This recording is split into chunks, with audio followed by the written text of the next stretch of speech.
खरं म्हणजे अतिशय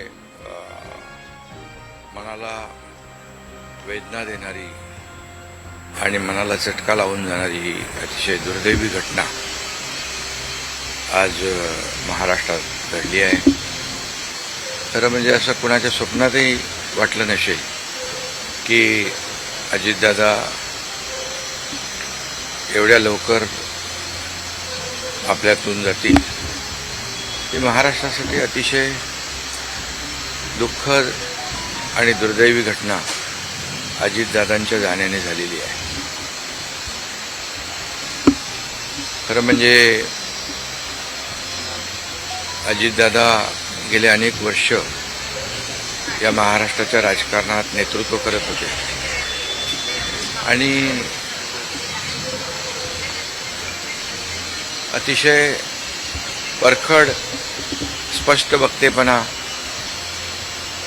आणि प्रशासनावर असलेली त्यांची पकड आपण पाहिलेली आहे. प्रत्येक गोष्टीचा त्यांना बारीक अभ्यास करून बोलण्याची सवय होती आणि परखड स्पष्ट वक्तेपणा, निर्भीड, रोखठोक बोलणारे असले तरी सुद्धा, त्याला चूक म्हणणारे असले तरी सुद्धा अतिशय मनाने ते निर्मळ होते. याचा अनुभव मी स्वतः घेतलेला आहे. त्यांच्यासोबत मी मंत्रिमंडळात देखील काम केलं. मी मुख्यमंत्री असताना त्यांनी उपमुख्यमंत्री म्हणून देखील काम केलं आणि जेव्हा मुख्यमंत्री मी असताना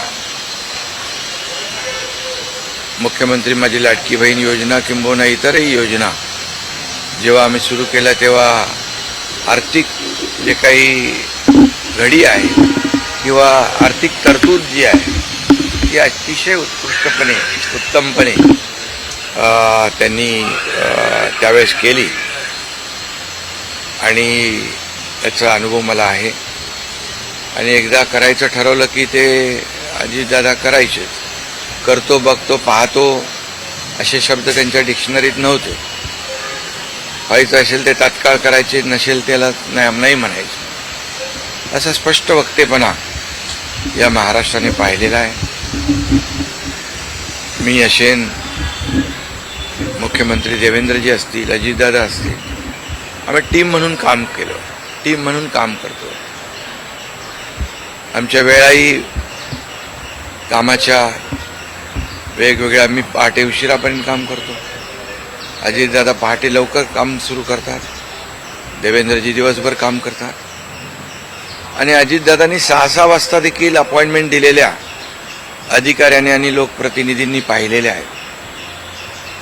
अतिशय वेळेचं महत्त्व आणि वेळेचं भान ठेवणारा नेता हरपलेला आहे. खरं म्हणजे काल परवाच आमची एका कार्यक्रमामध्ये भेट झाली. सरन्यायाधीश आपले भारताचे मुंबईत आले होते आणि ते येण्यापूर्वी आम्ही तिथंच एका चेंबरमध्ये बसलो होतो आणि त्यावेळेस झालेल्या चर्चा, गप्पा गोष्टी, आजही सकाळी जेव्हा मला त्यांची ही घटना कळली तेव्हा तेच समोर त्याच आठवणी काल परवाच्या येऊ लागल्या. खरं म्हणजे माझ्यापेक्षा ते राजकारणात देखील अनुभवी नेते, गेल्या अनेक वर्षापासूनचा त्यांचा अनुभव, वयाने देखील माझ्यापेक्षा ते मोठे होते माझ्या आणि अनुभवाने देखील. आणि म्हणून त्यांना राज्यातल्या अनेक विषयांचा गाढा अभ्यास होता. अनेक विभाग त्यांनी हाताळले होते.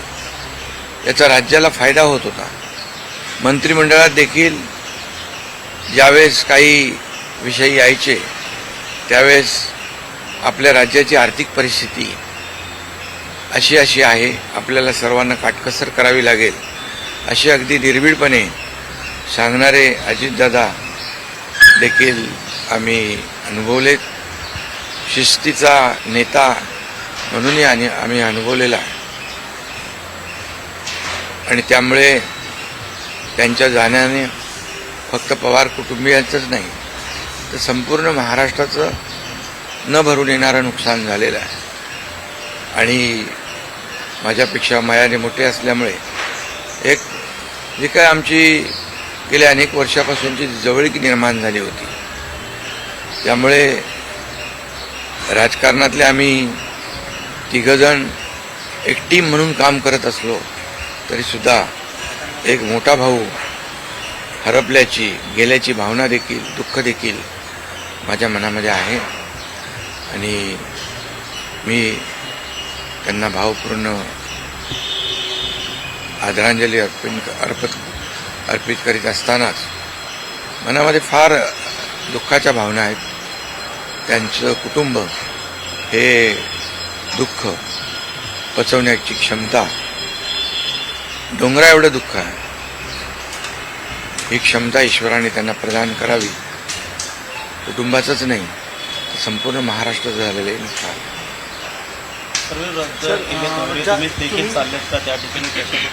हां, मी आणि मुख्यमंत्री देखील आम्ही जातो आहे. आमचे सहकारी आमच्यातून गेलेत, त्याचं दुःख आहे. म्हणजे सभा होत्या त्याही आज आम्ही रद्द केलेल्या आहे. सर, एक विचार असं वाटतं की तुम्ही आता उल्लेख केला की 2 दिवसांपूर्वी त्यांच्या जवळपास 1-1.5 तास तुम्ही बसलेले होतात, दोघंच खूप गप्पा झाल्या त्या चेंबरमध्ये.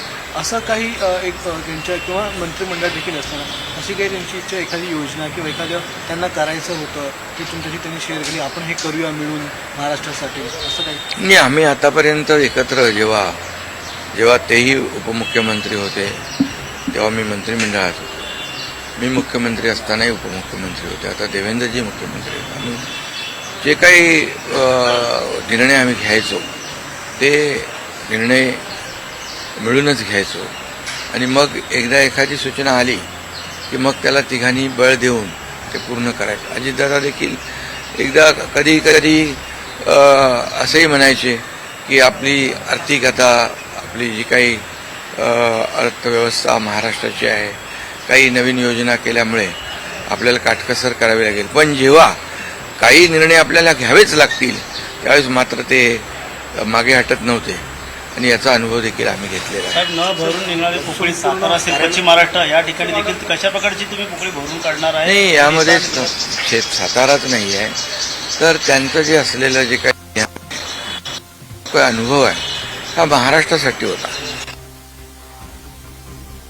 त्यांनी प्रतिनिधित्व केल्यामुळे मला वाटतं फार मोठं नुकसान झालेलं आहे.